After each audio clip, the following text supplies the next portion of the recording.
Halo sahabat Rondwi, apa kabar kalian? Semoga kalian sehat-sehat semua. Video kali ini saya akan menayangkan apa saja itu tahapan tes kesehatan pada seleksi penerimaan Polri tahun 2021. Tentunya kalian penasaran kan?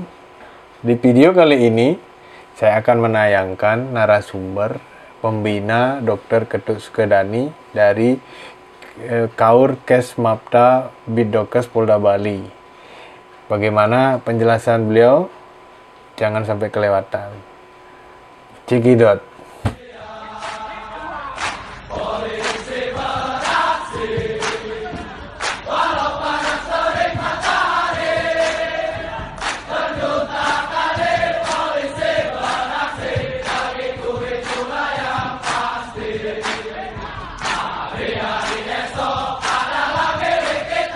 Sebelum nonton video ini, jangan lupa klik tombol subscribe dulu ya, karena subscribe itu gratis. Oke, terima kasih buat adik-adik yang saya sayangi dan saya cintai. Kita lanjut ke mengenai kesehatan. Judul yang saya berikan di sini adalah Rikes seleksi yang ada kata-kata yang penting banget, betah. Selain ada kata betah, kami ingin menyiapkan sumber daya manusia yang unggul. Jadi 2 poin yang kami terapkan di sini. Karena untuk mendapatkan SDM yang unggul, ini diperlukan suatu seleksi yang benar-benar betah. Ada yang tahu apa itu betah? Oke, kita lanjut ya, biar untuk mempercepat waktu. Apalagi SDM unggul. SDM unggul itu adalah program dari Presiden kita, Pak Jokowi. Demikian juga dengan Pak Kapolri. Menginginkan sekali anggota Polri itu adalah SDM yang unggul, baik secara intelektual, baik secara profesionalnya, baik secara fisik maupun rohani. Karena mencapai suatu SDM yang unggul di dunia kepolisian ditetap oleh fisik dan rohani yang sehat. Oke, lanjut. Adapun dasar daripada penerimaan polisi itu ada 2, yaitu Peraturan Kapolri nomor 10 tahun 2016 dan kalau di kami adalah Peraturan Kapolri nomor 7 tahun 2016 tanggal 19 Oktober tentang pemeriksaan kesehatan. Di sini akan dikupas habis. Dia berupa sebuah buku yang lumayan tebalnya. Mungkin kami tidak bisa menghafalkan semuanya. Di sana akan ada penilaian mengenai status kesehatan kalian dari ujung kepala sampai ke ujung kaki. Jadi mulai sekarang kenali diri kalian. Dilihat, kok kayaknya ini ada yang aneh ya. Kok tangan saya, kalau saya lihat teman-teman pada lurus, kok saya agak bengkok ya. Demikian dengan kaki, kok jempol kaki saya orang pada lurus, dia kok pada bengkok ya. Mulai kenali diri kalian, nanti saya menjelaskan. Kalau ada sesuatu silakan ditanyakan. Nanti kita sama-sama diskusikan. Oke, lanjut. Nah, di sini prinsip yang kita pakai adalah betah. B itu adalah bersih, artinya bebas dari KKN. Di sini pihak Mabes itu sudah berusaha menerapkan bagaimana supaya seleksi itu benar-benar betah sehingga mendapatkan SDM yang unggul. Di sini saya ingin sekali dari adik-adik semua, seandainya ada yang menawarkan atau orang tua kalian mengatakan, udah ikut-ikut aja, nanti udah ada yang ngurusin. Beranikah kalian mengatakan, Mama, Papa, atau Ibu, Bapak, saya pingin lulus dengan hasil saya sendiri, hasil usaha saya sendiri, kesehatan saya. Berani nggak kalian mau ngomong gitu kepada orang tua kalian? Ayo, berani nggak? Yang keras. Karena suatu seleksi akan suatu bersih sehingga mendapatkan suatu SDM yang unggul, bukan hanya dari kami yang menyiapkan seleksi itu benar-benar kami perketat, tapi itu juga dari peserta juga. Kalian harus berani menolak ajakan untuk itu, ya. Kasih pengertian orang tua kalian bahwa kami mampu. Makanya persiapkanlah diri kalian. Oke, lanjut. Balik lagi. P-nya itu adalah transparan. Begitu transparannya sehingga hasil itu bisa dilihat oleh semua orang. Kemudian ada yang ngawasi, baik pengawas eksternal maupun internal. Kalau kami di kesehatan diawasi oleh Ikatan Dokter Indonesia atau Dinas Kesehatan biasanya salah satu. Akuntabel itu segala yang kami hasilkan di kesehatan itu dapat kami pertanggungjawabkan. Kami itu sudah membuat MOU dengan dokter-dokter spesialis. Seandainya yang meriksa nanti kan dokter-dokter umum. Seandainya mendapatkan sesuatu yang menurut kami itu meragukan, kami akan konsulkan. Di sana ada tim dokter-dokter spesialis yang terdiri dari dokter spesialis bedah, dokter spesialis jantung dan paru, kemudian dokter penyakit dalam. Yang terakhir adalah humanis. Di dalam pelaksanaan itu kami melaksanakan secara humanis, walaupun nanti kalian akan diperiksa dari atas kepala sampai ujung kaki. Itu kadang kalau dokter meriksa itu sampai ke sedalam sekecil-kecilnya. Itu sifatnya sensitif sekali. Jadi di sana pun kami akan meminta persetujuan kalian. Itu yang diterapkan di dalam. Lanjut, adik. Ya, nanti di sini ada informed consent. Informed consent, lanjut. Informed consent, sebelum kalian melaksanakan pemeriksaan, kalian akan disuruh mengisi informed consent. Informed consent itu ada 4 poin yang kami fokuskan, yaitu 1. Di sana kalian akan diperiksa yaitu mengenai HIV/AIDS. Sedangkan di undang-undang kedokteran HIV/AIDS itu tidak bisa sembarang dilakukan. Kami harus minta izin kepada kalian. Begitu ada hasil kami juga harus bertanya, bolehkah hasil itu kami sampaikan kepada kalian atau kepada keluarga kalian. Demikian juga dengan narkoba dan kesehatan jiwa. Terus yang kedua, apa yang kami dapatkan, catatan kesehatan kalian, itu sebenarnya nggak boleh orang tahu. Tetapi nanti catatan itu karena ini seleksi akan diketahui sampai ke panitia pusat. Kemudian yang ketiga, hasil daripada cek kesehatan kalian kami simpan sama dari tingkat Panda, itu dari Polda sampai tingkat pusat, mempunyai data dari kalian. Yang keempat, ini yang biasanya mungkin akan menimbulkan keributan. Hasil yang kalian sudah peroleh itu bersifat final. Seandainya kalian tidak diketemukan dalam pemeriksaan diketemukan varikokel, kalian merasa masa sih saya varikokel? Akhirnya kalian mencari second opinion. Bertanyalah kepada dokter spesialis yang di luar. Nah, di situ tidak diperbolehkan. Karena begitu diumumkan itu bersifat final. Dan kami bukannya berarti bahwa kerja kami langsung menemukan. Kalau itu ragu seperti saya bilang tadi, kami akan mengkonsulkan. Dan itu juga melibatkan dokter-dokter spesialis. Jadi sebelum kalian dilakukan pemeriksaan, baik itu Rikes 1 maupun Rikes 2, kalian akan ditanyakan 4 poin itu dan riwayat penyakit kalian. Kalau kalian tidak setuju, kalian boleh menandatangani menolak untuk dilaksanakan. Kalau kalian menolak, berarti kalian tidak boleh ikut. Ngerti ya? Nah, di dalam irama pemeriksaan seleksi ini beda dengan seleksi-seleksi 2 tahun yang lalu. Dari tahun kemarin kita melaksanakan seleksi di era pandemi COVID. Jaga kondisi kalian. Karena setiap kalian masuk ke tahap-tahap seleksi, kalian akan diperiksa bebas COVID-nya. Seandainya pas pelaksanaan itu, kalian ternyata, kalau sekarang namanya rapid antigen, seandainya positif, nah kalian boleh mengambil swab PCR. Cuma itu hasilnya akan lama. Kalian diperbolehkan. Boleh untuk ikut, tapi hasil daripada swab itu harus ada sebelum seleksi itu dilaksanakan. Jadi jangan sampai kalian belum berperang sudah mengibarkan bendera karena COVID itu. Jadi jaga kesehatan kalian. Harus bisa ya.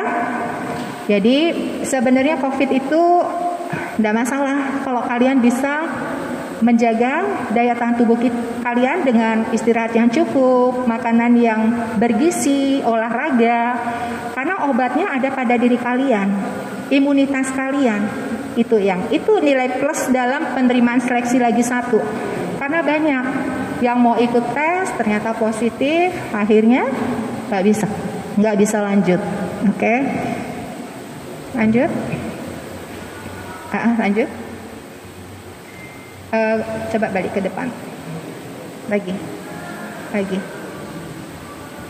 Nah, pemeriksaan kesehatan di dalam seleksi ada dua, yaitu pemeriksaan Rikes 1 dan Rikes 2. Rikes 1 itu adalah pemeriksaan yang terdiri dari, coba ke depan lagi. Ke depan. Rikes 1 ini terdiri dari kalau pengukuran tinggi badan itu biasanya oleh SDM itu di Polres masing-masing. Kalau di kami mengikuti apa hasil daripada tinggi badan tersebut, di mana aturannya untuk calon polwan adalah 160, calon untuk polisi pria 165. Cuma tidak tahu nanti kalau ada kebijakan lagi. Jadi di kami hanya mengukur berat badan dan persentase lemak tubuh. Jadi jangan heran nanti ngelihat kok ada tubuhnya yang gemuk ya, kok bisa lolos.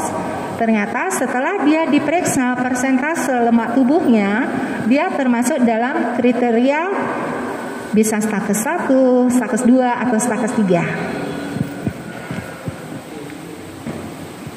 Kemudian pemeriksaan tekan darah dan nadi, pemeriksaan gigi, mata, THT, jantung sampai ini adalah pemeriksaan fisik namanya.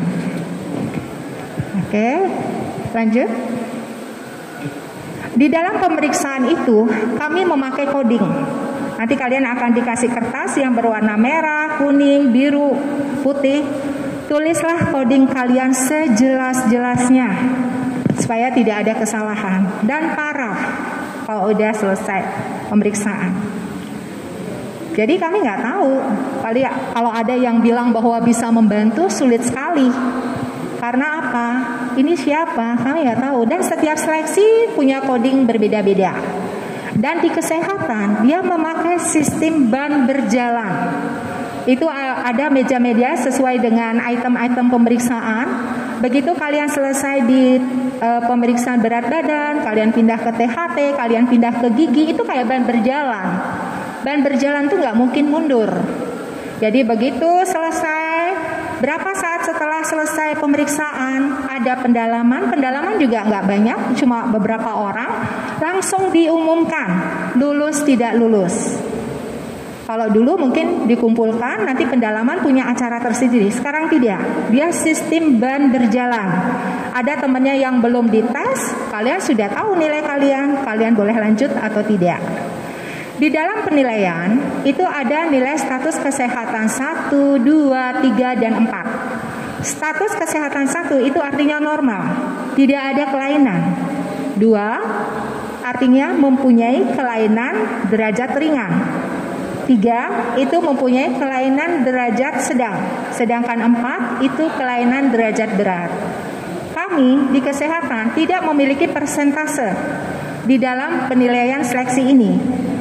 Kami 0%, tetapi itu bisa menggugurkan. Kalian bisa tidak lanjut. Kemudian mungkin juga di dalam perankingan, kalau ada nilai yang sama, nanti akan dilihat status kesehatan kalian mana yang lebih baik, itu yang dipakai. Kalau saya nggak pingin kalian punya nilai 3 di dalam penilaian itu. Kalau kalian nanti check up, kalau ada nilai 3, perbaiki. Karena dikatakan tidak lulus kalau ada nilai 4 sebanyak 1 atau nilai 3 sebanyak 4. Kalau nilai 2 nggak apa-apa, seabrek pun nilai 2 nggak masalah, dia pasti C60, kecuali dia punya kelainan jantung. Jangan sedikit-sedikit, baru ada varises, varisesnya derajat ringan, disuntik. Padahal varises yang derajat ringan tidak perlu disuntik. Yang perlu disuntik kalau derajat 3. Oke, kita mulai ya. Lanjut.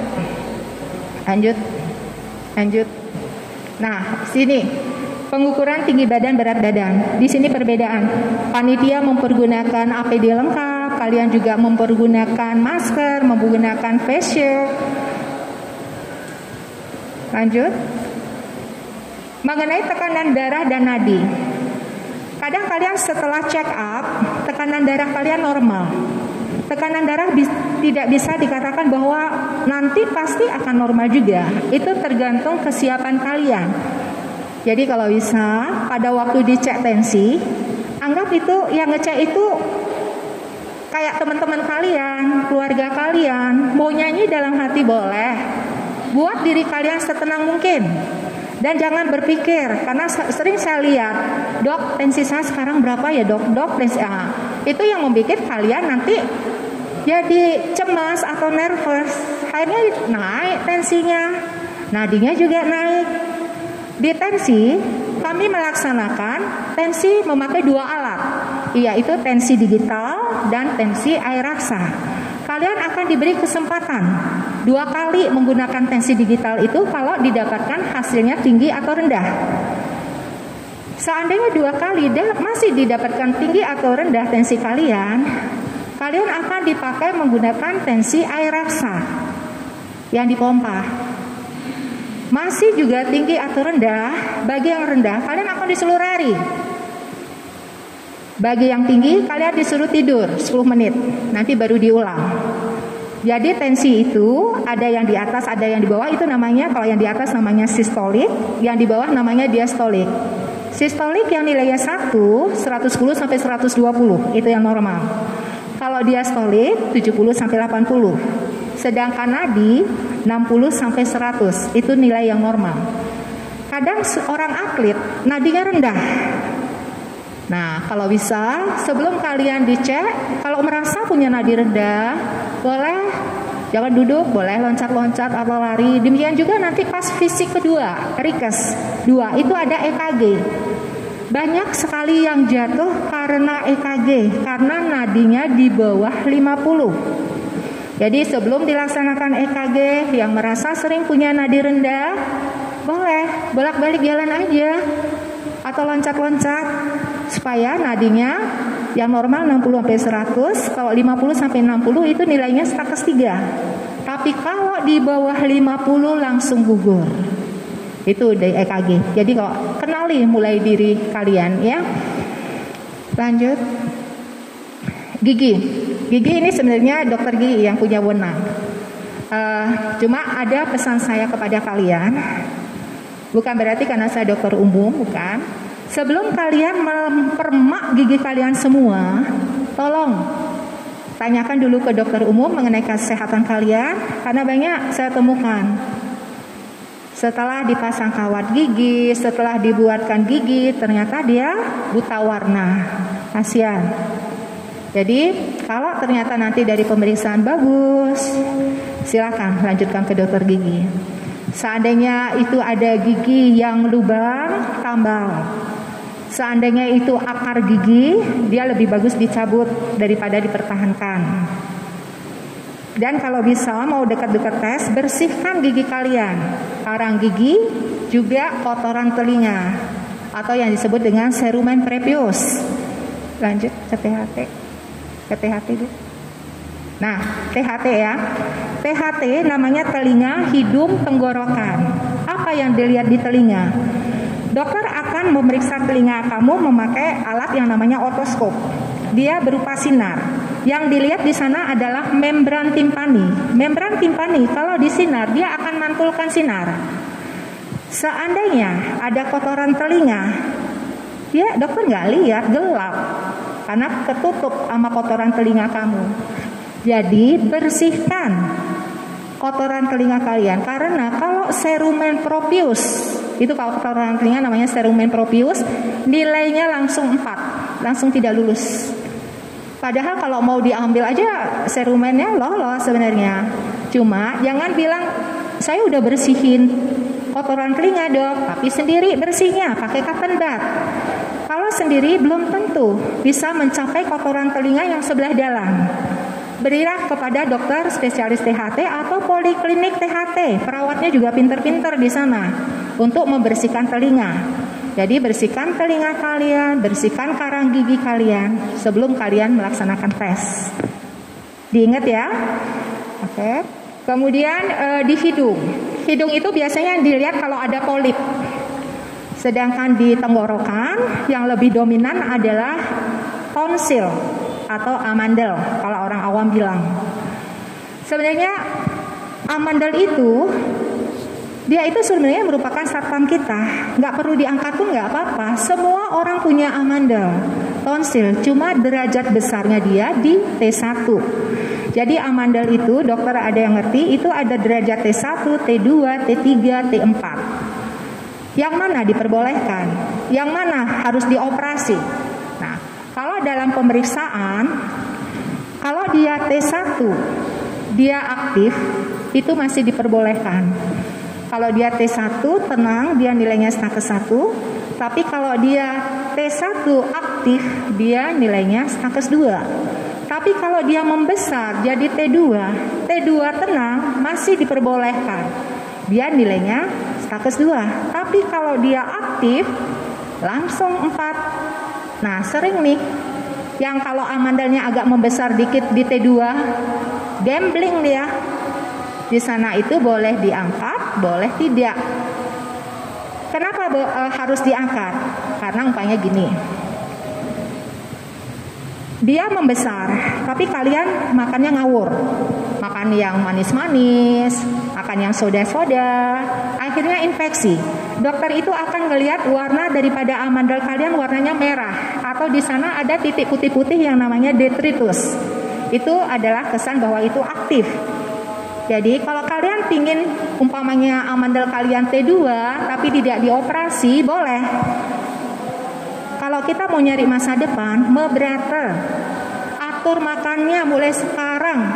Lebih banyak makan sayur, buah. Kalau bisa air putih deh, terapkan itu. Gak usah dulu yang dulu-dulu suka minum soda atau makan apa itu manis-manis atau makan mie kober yang tingkat levelnya terlalu pedasnya tinggi. Sekarang nggak boleh. Jadi saya bilang kelulusan ada pada diri kalian.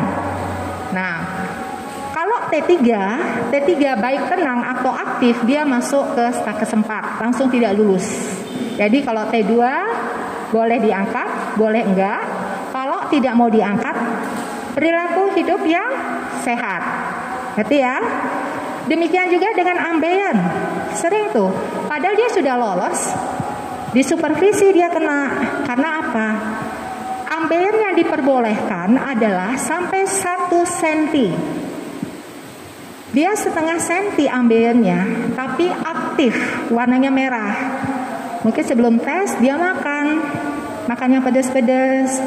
Akhirnya atau makanan yang kurang berserat, kurang minum, akhirnya ambeiennya infeksi, langsung nilainya 4. Untuk ambeien itu yang diperbolehkan, kalau dia ukurannya setengah senti, dia nilainya 2. Kalau setengah sampai 1, dia nilainya 3. Tapi kalau dia aktif, mau setengah pun dia nilainya 4.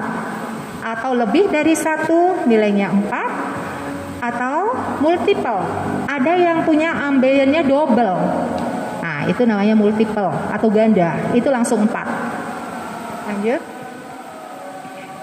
Nah, fisik ya. Fisik ini kita akan dilihat dari atas kepala sampai ke kaki. Dari beberapa pemeriksaan yang ke tempat praktek saya, ternyata ada hal-hal kecil yang sebenarnya tidak diperhatiin. Seperti, coba mulai dilihat tangan kalian. Coba direntangkan tangan kalian. Semua bawa ke atas. Ada yang bentuk tangannya ini agak gini, cekok. Dia kayak cakarnya elang. Mulai dikenalin ya. Kayak cakar elang, itu namanya mallet finger. Ada pula yang terlalu lentik. Kayak kemarin saya ngeliat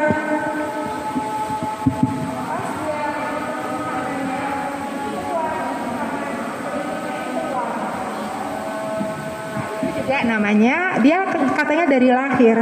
Itu namanya congenital hyperlaxity. Dia pasti punya skoliosis. Ternyata saya periksa benar ada skoliosis. Jadi dia tiap sendinya dia elastis banget. Tangannya ini bisa nyentuh sampai ke sini. Tangannya dia lemes banget.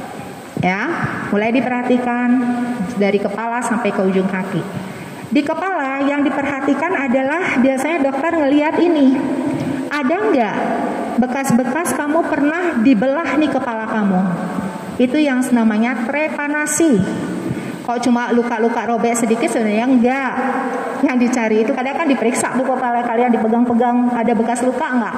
Sebenarnya yang dicari adalah post trepanasi.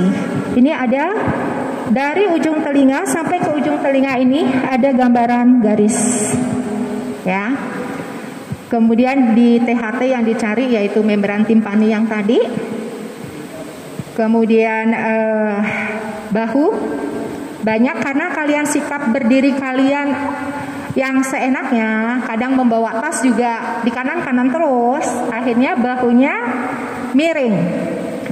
Kalau bahu miring nanti nilainya langsung 3. Seperti saya bilang, kurangi angka 3. Bagaimana caranya? Belajar. Kalau umpamanya lihat di cermin, ambil tali ya. Yang mana menurut kalian miring, naikkan. Yang tahu menaikkan lagi seberapa itu kalian. Dan dilatih setiap hari. Jadi dia akan merupakan suatu hal yang refleks. Jadi kalau udah disuruh berdiri, kalian udah gitu langsung, ya. Itu bisa kalian belajar sama bapak atau ibu polisinya bagaimana cara berdiri yang benar, atau sama bapak-bapak yang pinter di jasmani itu yang tahu. Itu biasanya nanti akan kelihatan juga di antropometri.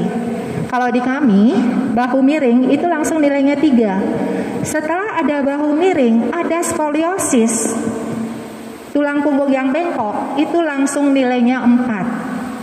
Seandainya kalian menemukan masalah itu, apa yang kalian lakukan? Seperti tadi, jangan ada bahu miring, biarkan aja di skoliosis. Karena kalau skoliosis itu nilainya skoliosis ringan, sedang, berat. Tanpa bahu miring itu nilainya 2, kalau berat nilainya 4, yang ringan nilainya 2, yang sedang nilainya 3. Kalau 4 ya gugur. Itu caranya mengakali. Kalau umpamanya kalian ada 2 tuh, bahu miring dengan skoliosis, satu-satunya jangan sampai ada bahu miring. Naikkan dia. Dilatih ya, mulai dikenal, lihat di cermin. Kalau seandainya ada skoliosis, umpamanya nih, skoliosis kalian dikatakan bahwa skoliosis sedang atau berat. Kalau sedang kan nilainya 3, seperti Bu Dokter bilang, perbaiki. Kemana? Atau 4 itu gugur. Tapi kalian belum berperang, ngapain dikatakan gugur? Diobati, diperbaiki. Silahkan ke rehab medik. Skoliosis itu disebabkan oleh karena mungkin kebiasaan kalian yang sering melakukan gerakan yang tanpa kalian sadari, lebih sering menggunakan otot punggung yang sebelah kanan. Akhirnya ketariknya dia ke sebelah kanan. Akhirnya dia skoliosis ke sebelah kanan. Itu rehab medik atau fisioterapi akan melatih otot kalian yang di sebelah kiri, sehingga dia akan ketarik. Walaupun kemarin dibilang skoliosis berat, kemungkinan bisa menjadi sedang, kan boleh ikut. Karena di kesehatan tuh nggak perlu nyari nilai tinggi-tinggi, yang penting bisa lolos, asalkan jangan ada nilai 3 sebanyak 4. Kalau yang sedang jadi ringan, nah itu ya, itu terapinya untuk skoliosis. Bagi yang terlalu penari itu biasanya terlalu lengkek, itu namanya lordosis, atau yang terlalu bungkuk juga namanya kifosis. Itu silakan ke rehab medik, itu bisa ya. Kemudian ada lagi untuk yang dilihat di telapak kaki. Kalian kadang nggak mikirin, kelihatan udah bagus, ternyata ini ada jempol kaki. Jempol kaki yang sebenarnya adalah lurus ya, ada yang langsung mencong. Nah itu yang namanya hallux valgus. Itu nggak lolos juga. Dilihat mulai ya, itu bisa. Seandainya kalian terlalu tegang, kalian pasti akan kegeser itu jempolnya. Coba dibuat rileks, lepas kakinya. Jadi dia akan enak jatuhnya. Terus jangan ditarik. Kalau ditarik, nanti dilihat kaki seperti hammer tuh, palu. Pernah lihat palu? Ada tuh gambar kakinya seperti palu. Itu hammer tuh namanya. Terus untuk telapak kaki, ada telapak kakinya yang nempel banget di lantai. Itu yang disebut dengan pes planus. Jadi biasanya dokternya nyuruh angkat kaki kanan atau angkat kaki kiri untuk ngelihat cekungan itu. Kalau dia nggak ada cekungan, dia namanya pes planus, itu nilainya 4 langsung. Tapi kalau ada cekungannya sedikit, itu namanya pes planus parsial, itu nilainya 3. Ada yang terlalu cekok banget, itu namanya pes cavus, itu nilainya 4 juga. Itu bisa juga diperbaiki. Silahkan ke fisioterapi atau rehab medik, sama dilatih. Malah sekarang ada sepatu yang dibuat kayak ada ini benjolannya itu, jadi dia diusahakan jadi naik. Itu sudah dipersiapkan untuk yang punya masalah dengan pes planus. Kemudian ada juga mengenai X.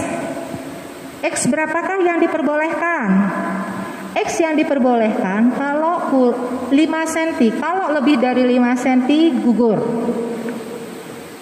Itu juga bisa X atau O, yang diperbolehkan itu sampai 5 cm. Itu juga bisa fisioterapi punya juga untuk ngurangi aja.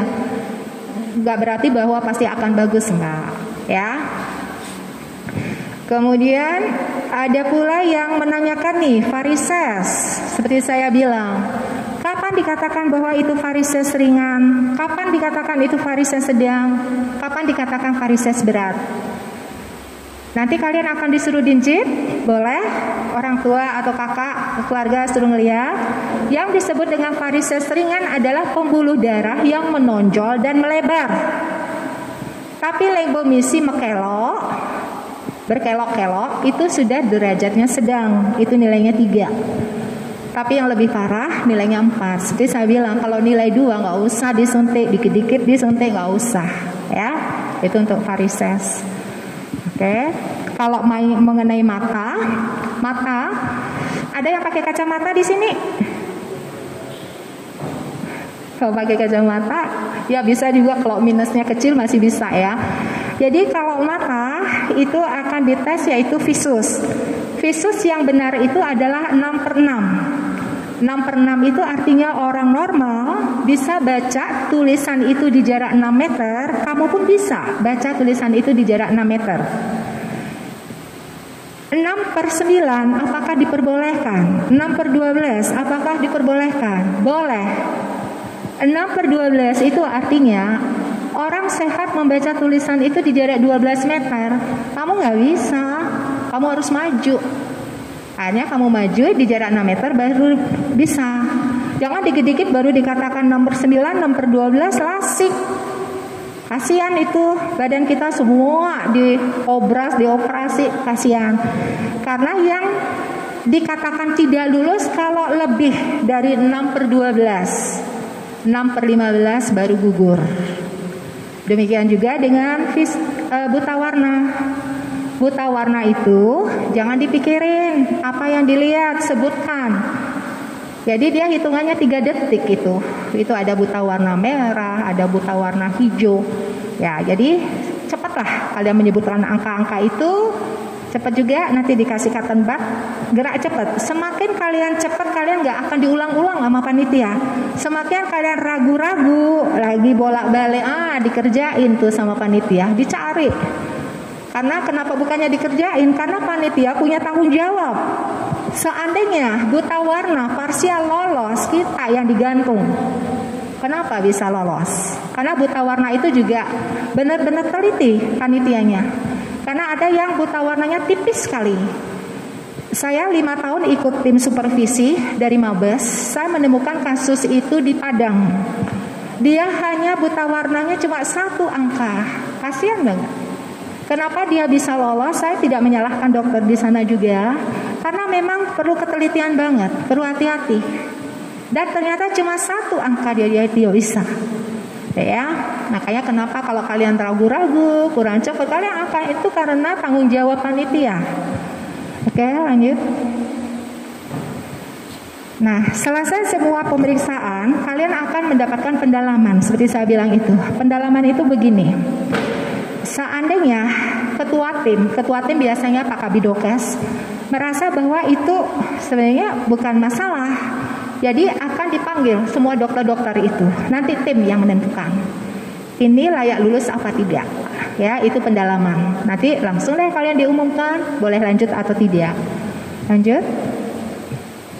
Mengenai pemeriksaan Rikes tahap 2, apa saja yang diperiksa di Rikes tahap 2? Pemeriksaan Rikes tahap 2 itu ada pemeriksaan DL, itu darah lengkap dengan LED untuk melihat ada infeksi atau tidak. UL itu urin lengkap. Kemudian ada imunoserologis. Imunoserologis itu untuk memeriksa HIV yang seperti saya tadi bilang.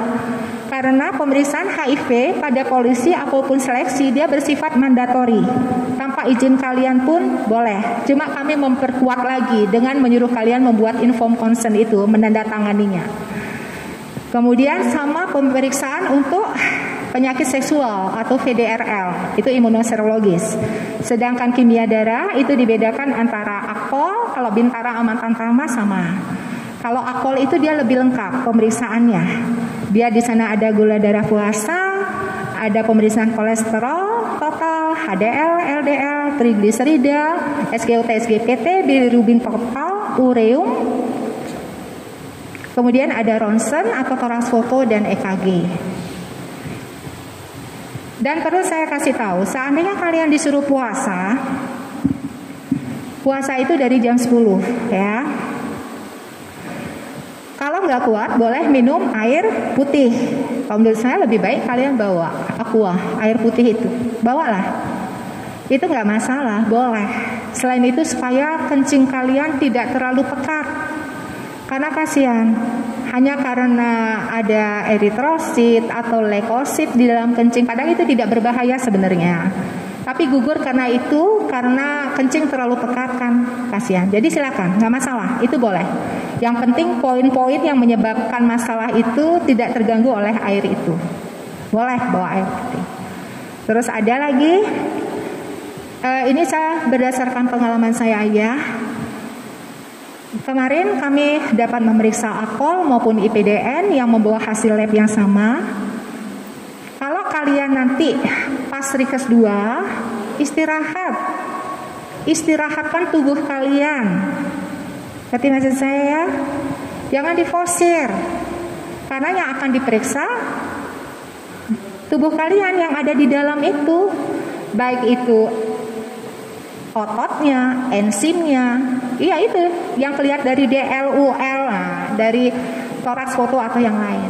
Karena banyak yang saya lihat, besok dia mau Rikes tahap 2 lab, malamnya masih olahraga, lari. Jangan, istirahatkan tubuh kalian.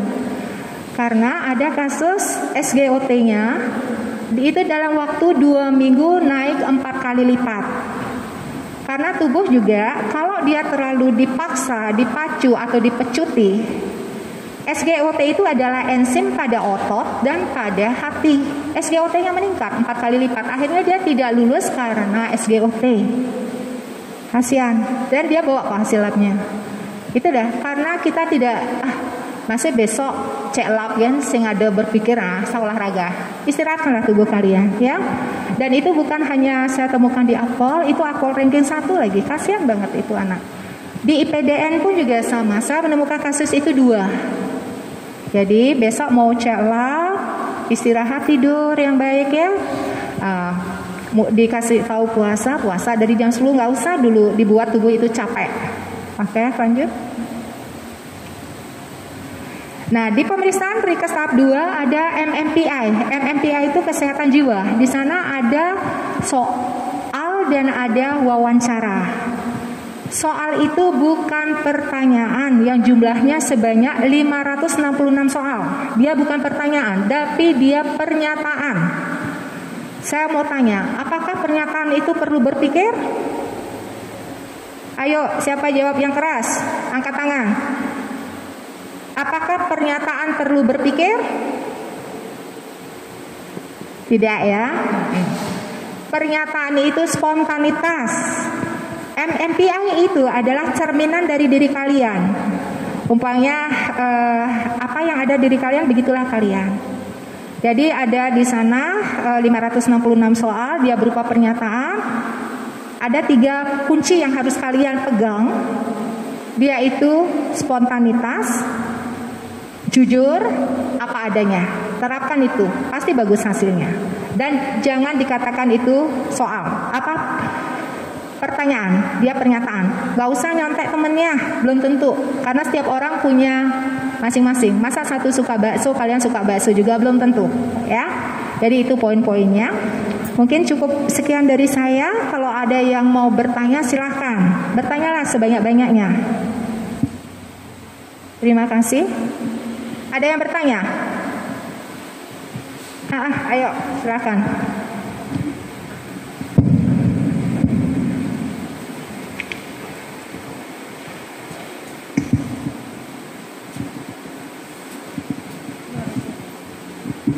Mohon izin, perkenalkan nama saya Dewo Agung Ayala Madadiastari, dipanggil Manda. Saya perwakilan dari SMA Negeri 1 Bangli. Mohon izin bertanya, saya punya 2 pertanyaan. Seperti apa yang sudah dijelaskan tadi, jika tonsil sudah ada di T3 dan melakukan operasi, diangkat, apakah penilaian itu akan berkurang setelah diangkat atau sudah termasuk kepada stake 1. Kemudian yang kedua, pada bagian rike 1, pada kulit, apakah seperti tanda lahir ataupun bagian-bagian tubuh yang lainnya selain ambeien dan bisul, apakah ada penilaian yang khusus untuk kulit? Sekian, terima kasih. Apabila terdapat kesalahan kata-kata, saya minta maaf. Terima kasih. Kamu tinggi banget. Tingginya berapa? Ya, mudah-mudahan apa yang kamu cita-citakan tercapai ya. Nah, mengenai tonsil ya. Tonsil yang seperti saya bilang T2 gambling. Yang penting dia bisa mempertahankan. Kalau dia tenang, aman. Tapi kalau dia aktif, gugur. Kalau T3 baik tenang atau aktif, gugur. Itu yang harus dioperasi. Kalau sudah dioperasi, aman. Stake 1 langsung itu ya. Kemudian yang kedua, mengenai birthmark ya, tanda lahir ya. Baik tanda lahir ataupun bekas luka itu dibedakan. Bekas luka atau tanda lahir dibedakan antara wajah, tertutup pakaian, tidak tertutup pakaian. Itu ada aturannya. Kalau wajah nggak salah 4 cm deh, coba dilihat deh. Itu birthmark ya. Kalau di polisi wanita, dia memakai baju PDH, dia pakai lengan pendek dan pakai rok yang 2 cm di bawah lutut. Seandainya luka kamu di bawah itu dia daerah terbuka, tapi kalau dia tutup pakaian dia di daerah tertutup. Kalau bekas luka, saya masih ingat, kalau di wajah dia hanya diperbolehkan kalau nggak salah hanya sampai 5 cm. Kalau lebih dari 5 gugur. Kalau di daerah yang terbuka, dia masih diperbolehkan sampai 7 cm. Kalau lebih dari itu gugur. Tapi kalau umpamanya di daerah yang tertutup, dia diperbolehkan sampai 10 cm. Kalau lebih dari itu gugur. Sebenarnya gampang untuk mengakali tersebut. Seandainya gini nih, kalian punya bekas luka yang kalau dihitung dari A ke B, seandainya lebih dari 10, 15 cm lah, pasti gugur kan? Minta ke dokter kulit salep yang untuk memudarkan, pecahkan dia. Ngerti ya? Umpamanya panjangnya 15, pecahin dia. Cari tengah-tengahnya supaya agak pudar. Jadi nanti dia seolah-olah kayak 2 luka. Awalnya 1 luka jadi 2 luka. Dokter itu pasti mengukur yang paling panjang. Dia nggak akan ukur lagi 15 cm. Kemungkinan bisa yang satu ukurnya 7 cm, yang satu bisa, nah yang mana yang terpanjang? Gitu ya, gitu caranya. Kalau tanda lahir sama juga. Coba minta, itu biasanya ada salep namanya dermatik kalau nggak salah. Itu bagus banget ya. Dia ini kaburkan. Karena kami kasihan sebenarnya, masa masalah bekas luka aja kalian nggak lolos. Nah, kecuali itu masalahnya fatal. Tapi tetap kami menginginkan polisi-polisi yang baik secara keilmuan, secara fisik harus bagus, karena itu SDM yang unggul ya. Lagi gitu caranya, pecahkan dia ya. Ada lagi saya? Ada lagi yang bertanya?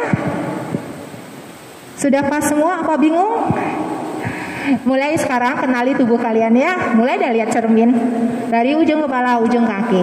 Seandainya kalian bertanya silakan, karena saya menganggap kalian tuh seperti anak saya. Saya tuh sayang sama kalian.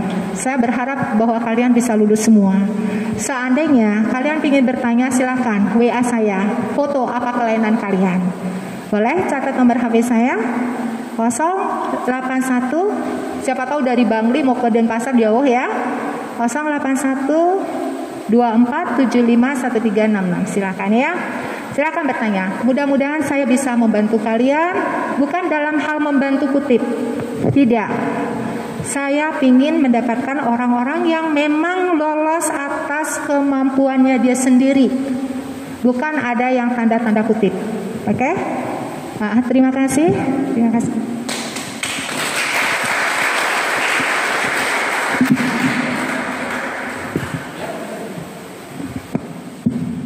Oke teman-teman, demikian video kali ini. Semoga bermanfaat ya. Terima kasih. Terima kasih sudah menonton videonya. Jangan lupa di like, di komen, dan di share. Terima kasih. Panjang garis akhir yang ku pandang, apapun mereka bilang, tekadku takkan hilang. Jalanku masih panjang, garis akhir yang ku pandang, apapun mereka bilang, tekadku takkan hilang. Jalanku masih panjang, garis akhir yang ku pandang, apapun mereka bilang, tekadku takkan hilang. Jalanku masih panjang, garis akhir yang ku pandang, apapun mereka bilang, tekadku takkan hilang. Jalanku masih panjang, garis akhir yang ku pandang, apapun mereka bilang, tekadku takkan hilang. Jalanku masih panjang, garis akhir yang ku pandang.